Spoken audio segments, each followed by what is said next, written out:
After Day 5's cancellation of racing due to inclement weather, the Louis Vuitton Cup schedule got right back on track with 5 races completed in a shifting 6 to 10 knot thermal southerly breeze that challenged the sailors.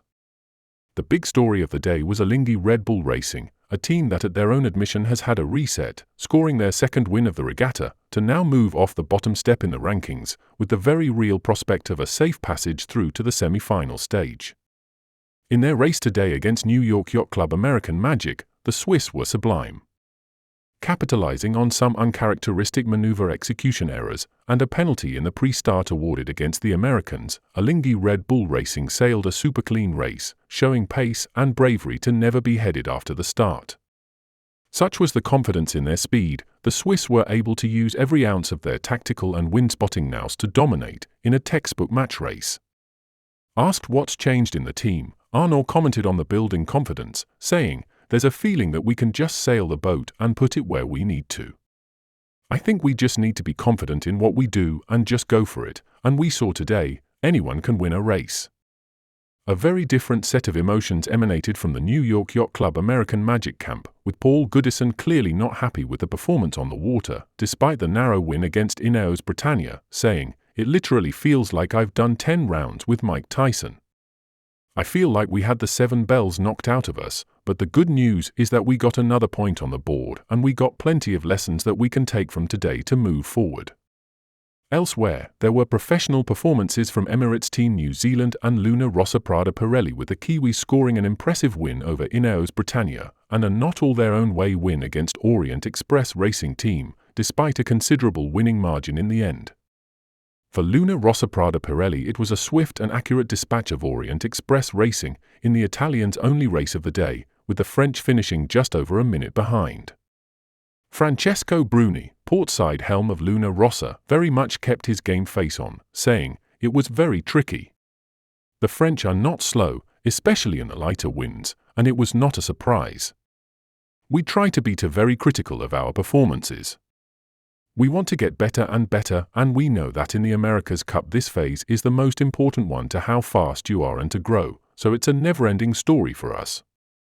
We keep looking at all the mistakes we did, because we did some mistakes today, and we don't want to do the same mistake twice." After 2 runaway wins today by large deltas, Emirates Team New Zealand enjoyed a comfortable day on the water.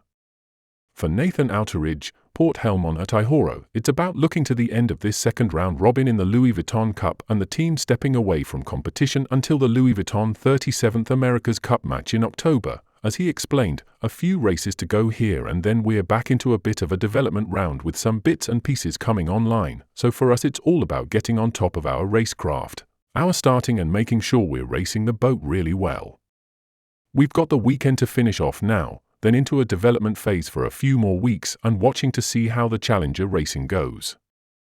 For INEOS Britannia, the challenger of record, it was a tough day out after losing a very close battle with American Magic that effectively came down to the last jibe on the course, and a heavy defeat to Emirates Team New Zealand, who were ruthless in their execution.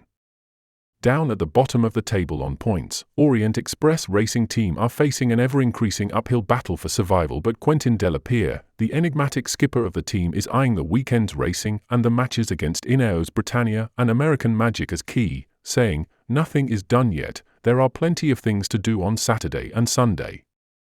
There's a lot of things that we have to fix to be in a winning mindset on Saturday, but if Alinghi Red Bull Racing is able to beat American Magic, then we are able to do that.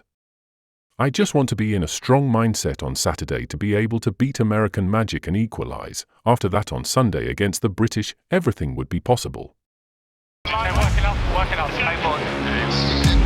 American Magic crossed the line for the start of race 18 against INEOS Britannia. Today we had 2 races, one against the British. That was a close race. We ended up just getting the win. Yes, we were actually a bit lucky we got a nice little shift right at the end of that race to pass them.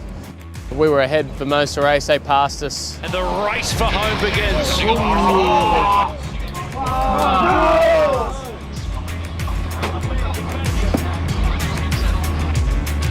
And then we just got by at the end.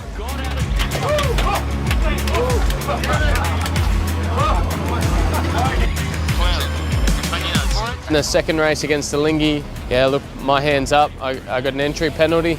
Really frustrating. The software said we couldn't get there, and then all of a sudden it jumped and said we're early right at the last second. But I should have put more margin in there, and so that's frustrating. It's a penalty that I shouldn't have gotten.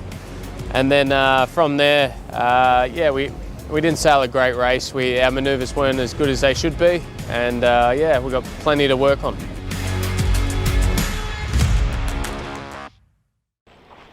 Yeah, great to be back out there. 2 races, very dynamic conditions, more dynamic than what we were expecting when we headed out there this morning. So first takeoff I think we've had to do in a race so far. It's good to get one of those out of the way, I guess you could say, but really tricky, and you know, a lot of big lulls out there, and it was really difficult manoeuvring if you did find yourself stuck in one of those. I mean, these races are invaluable for us. We've only got a couple left to go, and then it's going to be a big break before we get into the real thing. So for us, we're taking as much as we can from these races, and learning as much as we can. Race day 6, the first for us of the second round robin. Frustrating day for us. I was on the first race. Oh well, to be honest, I'm head down in a dark box, so I haven't watched it back, so not entirely sure of exactly what happened. Obviously super frustrating not to win, but made a really good fist of it, and the boat's clearly got some speed. And then against the Kiwis, I wasn't racing, but was watching with the lads on one of the chase boats. Flavour of the day generally is we've got good speed, just need to tighten up on some of our manoeuvres, and that's our whole squad, like the guys with the dials and us firing the pumps. But we've got the Swiss, the Italians and the Frenchies again, so yeah, just best foot forward, and we just got to string together some good sailing, and yeah, let's have it.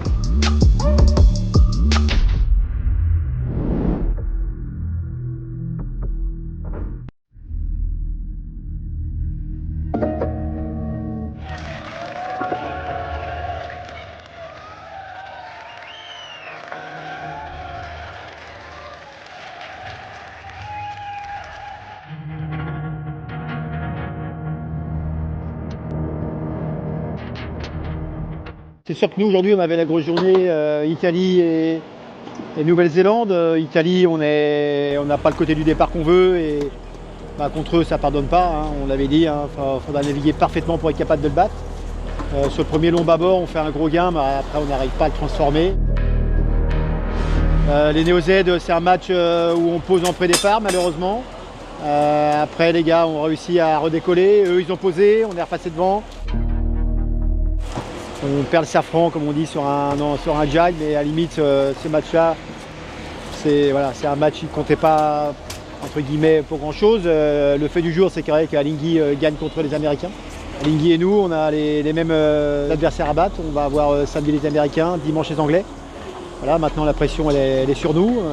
À nous de la gérer, à nous vraiment qu'on arrive à passer la vitesse supérieure et être super solide. Et de toute façon, pour passer, il faut les battre.